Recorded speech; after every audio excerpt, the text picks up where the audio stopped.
"Abang gimana?" tanya Nisa kepada abangnya Yusuf. "Gimana apanya?" Yusuf berbalik bertanya kepada adiknya. "Ih, abang yang aku saranin kemarin," sebal Nisa. Yusuf paham yang dibahas Nisa. Yusuf teringat seminggu yang lalu saat ia mengirimkan CV ta'aruf kepada perempuan itu, Aisyah. Setelah pesan yang ia kirim terakhir kepadanya, tidak ada pesan balasan lagi. Ini semua ide dari adiknya. Saat itu ia meminta saran kepada Nisa. Yusuf menceritakan kepada Nisa. Adiknya sangat senang bahwa abang tersayangnya akhirnya tertarik kepada perempuan. Nisa sangat tahu abangnya itu yang sangat anti kepada perempuan. Selain Nisa dan Bunda tentunya.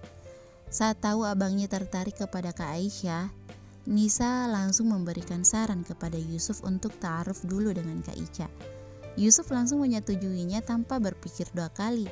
Ia meminta nomor Aisyah di adiknya. Sebenarnya Nisa merasa tidak enak memberikan nomor yang Kak Aisyah ke orang lain.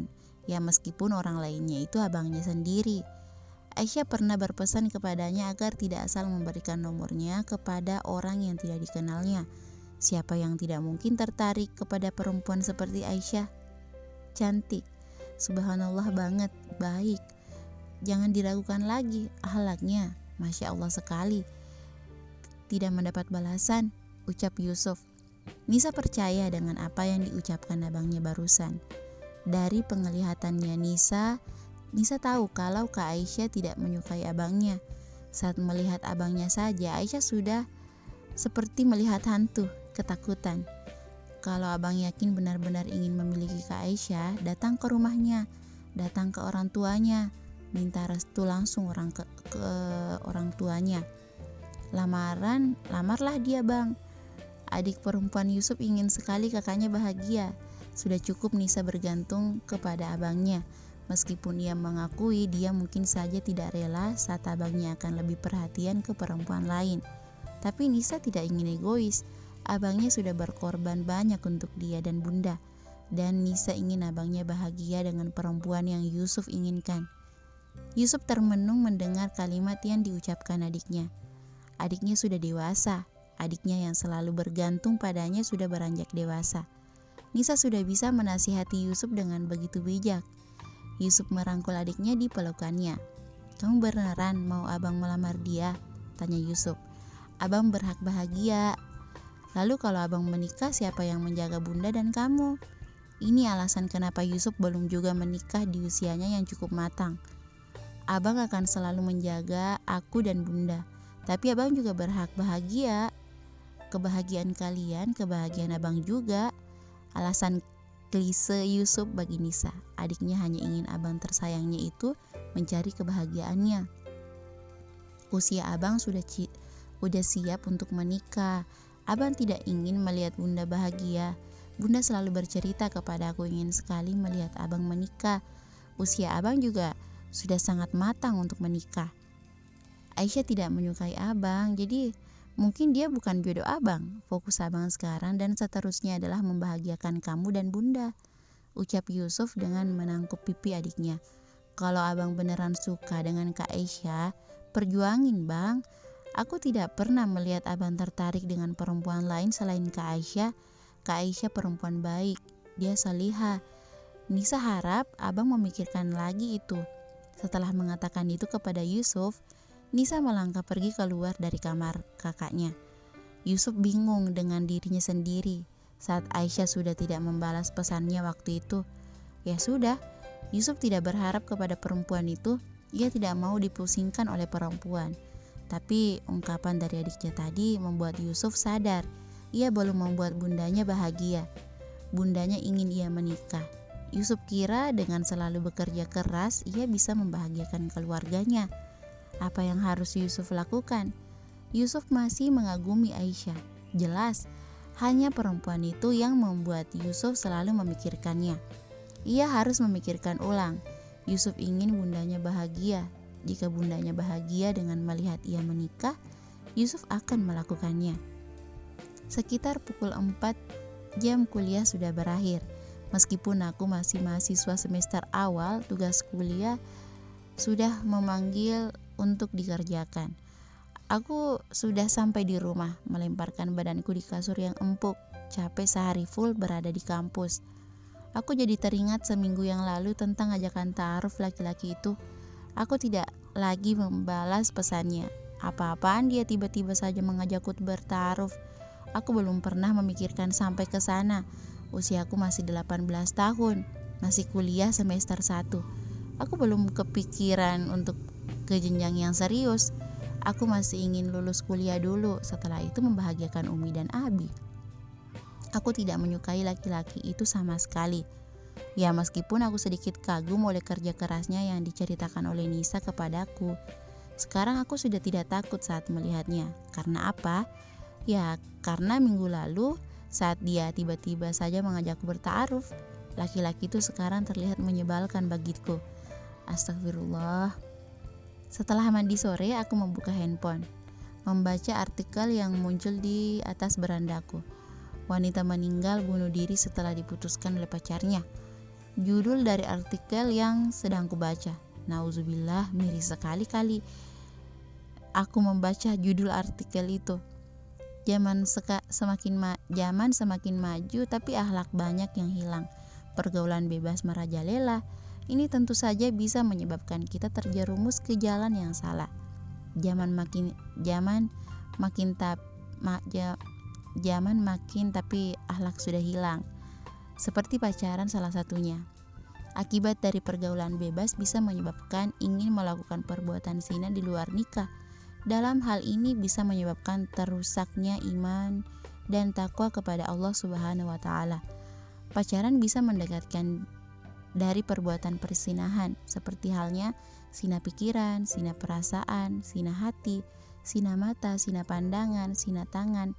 Pacaran dan semua turunannya adalah kemurkaan Allah, karena ini adalah bentuk kemaksiatan kepadanya. Ini bisa mengantarkan kepada persinahan yang ini mungkin dianggap remeh. Setiap anak Adam telah ditakdirkan bagian untuk berzina, dan ini suatu yang pasti terjadi. Tidak bisa tidak. Zina kedua mata adalah dengan melihat, zina kedua telinga dengan mendengar, zina lisan adalah dengan berbicara, zina tangan adalah dengan meraba atau menyentuh, zina kaki adalah dengan melangkah, zina hati adalah dengan menginginkan dan berangan-angan. Lalu kemaluanlah yang nanti akan membenarkan atau mengingkari yang demikian. Setelah beberapa hari ini, Yusuf menenangkan diri, berpikir apa yang harus ia lakukan. Yusuf mendapat jawabannya. Semoga ini awal perjuangan. Ia sudah meminta izin kepada bundanya. Bundanya sangat senang. Bundanya menasihati untuk melakukannya bukan untuk kebahagiaan orang lain, tapi untuk kebahagiaannya sendiri. Yusuf menyadari bila ia menjemput kebahagiaan untuk dirinya, ia yakin orang-orang terdekatnya pasti ikut bahagia. Tentunya bunda dan adiknya pasti ikut adil dalam kebahagiaan Yusuf. Laki-laki tampan ini akan berjuang, mencoba memulai dekat dengan perempuan dengan ikatan dan cara yang baik, ikatan yang halal. Perempuan itu jelas bernama Aisyah Sarah. Yusuf akan mengajaknya lagi berta'aruf. Ia akan mencoba datang ke rumah Aisyah, meminta restu ke orang tuanya. Yusuf sudah tahu alamat rumah Aisyah dari bantuan adiknya. Semoga Allah mempermudah langkah baik Yusuf. Yusuf yakin Allah akan merestui langkah baik yang diambil umatnya. Mengajak untuk beribadah seumur hidup, meninggalkan tindak awal persinahan adalah langkah yang tepat bagi Yusuf. Apalagi ia akan memulainya dengan perempuan berakhlak karimah, Aisyah As-Sahra.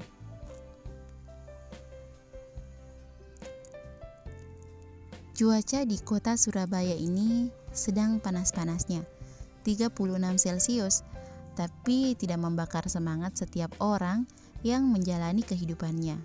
Pedagang kaki lima yang berjualan di atas terik matahari, ojek online yang berjaket hijau berkeliaran di setiap jalannya mencari penumpangan.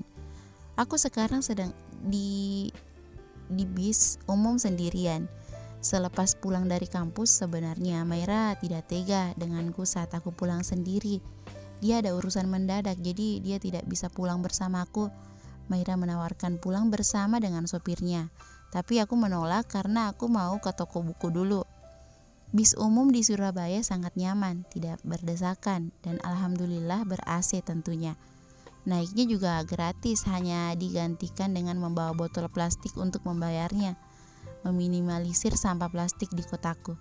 Aku melihat dari kaca jendela setiap orang menikmati kehidupan yang dijalaninya, bekerja mencari nafkah untuk keluarganya di rumah. Dan katakanlah, bekerjalah kamu, maka Allah dan Rasul-Nya serta orang-orang mukmin akan melihat pekerjaanmu itu, dan kamu akan dikembalikan kepada Allah yang mengetahui akan yang gaib dan yang nyata, lalu diberitakannya kepada kamu apa yang telah kamu kerjakan. Aku turun dari bis yang aku tumpangi. Harus berjalan dulu untuk sampai di komplek perumahanku. Karena bis tidak bisa masuk di perkerangan di daerah perumahanku, sampai di depan pagar rumah aku disapa security penjaga rumahku, Pak Mono. Dia bertanya kenapa aku tidak meminta jemput sopir saja. Aku menjawab soalnya tadi ke toko buku dulu. Mobil siapa? Aku bermonolog. Di depan rumah mobil berwarna hitam terparkir di perkarangan rumahku. Aku seperti tidak asing dengan pemilik mobil tersebut. Apa mungkin mobil klien kerja Abi? Atau sedang ada yang bertamu? Kok aku jadi pusing menebaknya sendiri? Assalamualaikum. Aku membuka pintu rumah dengan mengucapkan salam. Di ruang tamu ada Abi dan Umi, dan 2 orang perempuan, mungkin ibu dan anaknya. Aku tidak bisa melihat wajahnya karena berbeda arah dariku. Serempak mereka menoleh kepadaku, menjawab salamku. Nisa dan Tante Nita. Mereka sedang bertamu di rumahku. Subhanallah, aku senang sekali Tante Nita yang baik itu mau berkunjung di rumahku. Sebenarnya aku masih tidak enak soal yang di hotel. Waktu itu aku pulang duluan tanpa pamit ke beliau. Ica, duduk sini nak. Suara Umi menginstruksiku untuk duduk di sebelah beliau.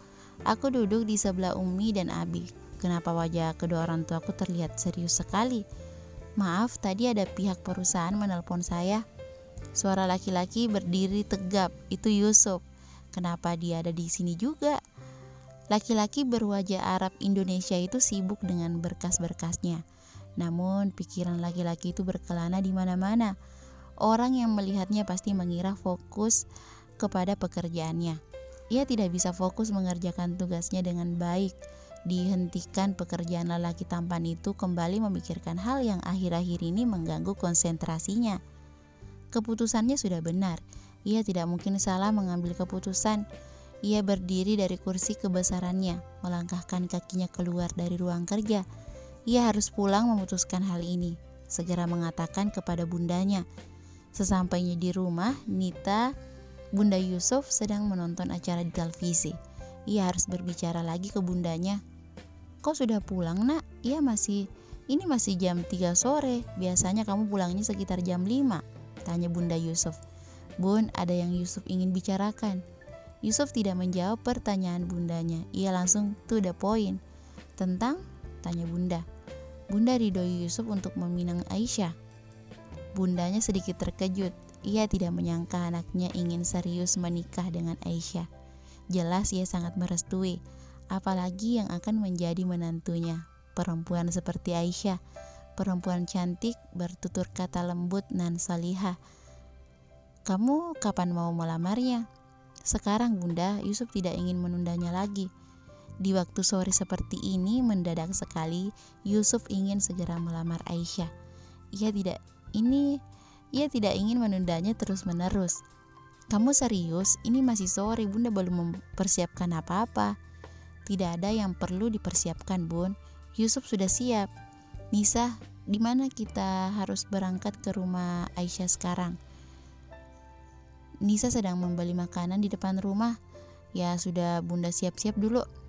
Bundanya beranjak dari sofa untuk berganti pakaian. Anaknya itu membuat keputusan yang mendadak sekali. Yusuf sedang menyetir mobilnya. Sebenarnya ia sedikit grogi. pikiran negatif berkeliaran di kepalanya. Bagaimana jika ia tidak direstui oleh orang tua Aisyah? Bagaimana jika Aisyah menolak lamarannya? Ia yakin 100% Aisyah pasti sangat terkejut. Adiknya saja tadi terkejut sekali mendengar keputusan yang dibuat oleh abang tampangnya itu. Tapi apa boleh buat, dia hanya bisa menuruti kakaknya untuk ikut ke rumah Aisyah. Setiba di rumah Aisyah, Yusuf sekeluarga disambut baik oleh Hairul Adam Muhammad, Abi Aisyah, dan Dina Az-Zahra, Ummi Aisyah. Mereka menanyakan kedatangan keluarga Yusuf ke sini, dan Yusuf menjelaskan keinginan untuk meminang putrinya, Aisyah. Maksud kedatangan saya di sini meminta izin tante dan om untuk meminang anak Anda, Aisyah, ucap Yusuf memecah keheningan beberapa saat. Orang tua Aisyah terkejut mendengar kalimat yang diucapkan Yusuf. Tiba-tiba saja anak tunggalnya dilamar secara mendadak. Namun Abi dan Umi Aisyah tidak bisa menolak niat baik Yusuf.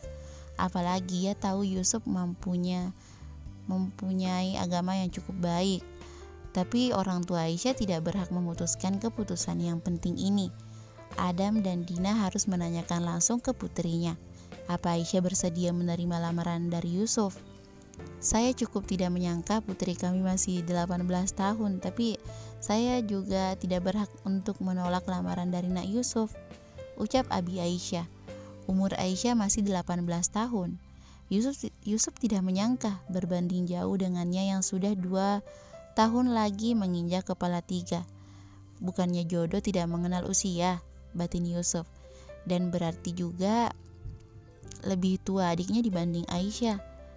Pribadi Aisyah yang sopan membuatnya lebih terlihat dewasa. Ica sedang tidak ada di rumah, dia masih berkuliah. Tapi di jam ini, insya Allah sudah pulang. Kalian mau menunggu Aisyah? Ucap Umi Aisyah. Saya boleh menunggu Aisyah pulang, Om.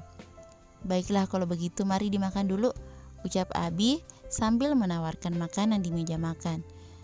Drrrr, bunyi telepon di kantong celana Yusuf. Ia izin keluar sebentar untuk mengangkatnya. Maaf, tadi ada pihak perusahaan menelpon saya.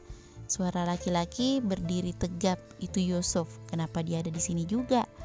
Aku kaget kenapa dia juga berada di rumahku. Apa dia ingin berkunjung ke Abi atau mau membahas pekerjaannya bersama Abi? Tapi kok Bunda dan Nisa ikut juga? Ica, ada yang ingin Abi bicarakan sama kamu, ucap Abi. Menghela napas, Abi melanjutkan ucapannya. Nah, Yusuf kesini meminta restu Abi. Dia ingin melamarmu. Bagaimana keputusanmu? Apa laki-laki itu ingin melamarku? Aku tidak salah dengar kan? Minggu lalu dia mengajakku berta'aruf, dan sekarang dia kesini untuk melamarku. Ini tidak salah kan? Ica, kok melamun? Kamu ditanya Abi loh, ucap Bunda kepadaku. Astagfirullah, aku menatap semua orang yang ada di sini. Nisa, dia menatapku penuh harap. Begitu juga dengan Tante Nita. Umi lewat matanya seolah berkata, Umi percaya keputusanmu. Lalu tatapan mataku tertuju kepada Yusuf. Dia juga menatapku. Langsung ku tundukkan kepalaku. Aku berpikir lama, memutuskan keputusan ini bukan hal yang mudah. Bisa Ica memikirkan keputusan ini, Umi, Abi? Aku hanya bisa mengucapkan itu kepada mereka. Tidak mungkin kan aku langsung menolak mereka. Aku tidak tega, tapi aku juga tidak menyukai Yusuf. Baiklah, berikan waktu untuk Aisyah berpikir lebih matang dulu ya Nak Yusuf, Abi berkata kepada Yusuf. Yusuf menganggukkan kepala. Setelah itu, ia dan keluarga pamit untuk pulang. Ucapan terakhir Yusuf sebelum pulang dari rumahku hanya, saya tunggu keputusan darimu Aisyah. Semoga keputusan yang kamu ambil keputusan yang menyenangkan. Kenapa harus secepat ini aku harus dilamar seorang laki-laki? Bukannya aku tidak bersyukur, bagiku ini masih terlalu dini untukku. Kuserahkan semua padamu ya Rob. Bersambung.